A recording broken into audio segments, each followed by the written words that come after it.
Hi guys, this is a part one of a healthy food haul, and these items I purchased on Amazon. They came with the waffle maker.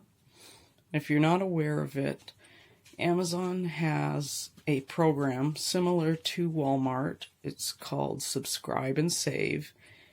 And if you subscribe to that food item, you can get it shipped to you monthly, every 2 months, every 3 months. It goes in monthly increments. You can save a little bit off your purchase.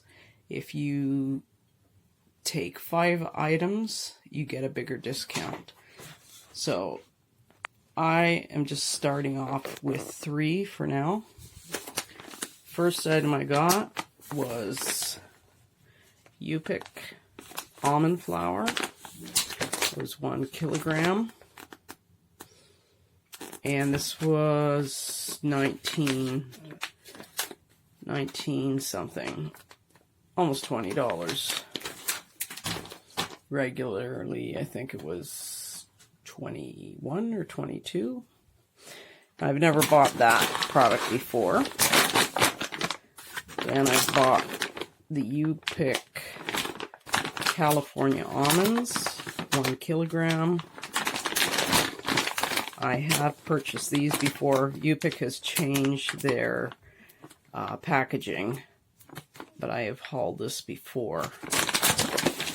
And this is a good deal for almonds in Canada anyways.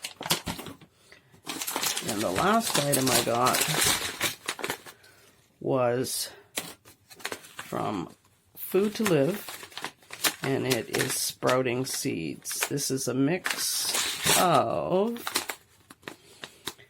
broccoli, alfalfa, and radish seeds. Now this package here did not qualify for the subscribe and save. Only certain items qualify. But that was my little healthy food haul. Thanks so much for watching and have a great day.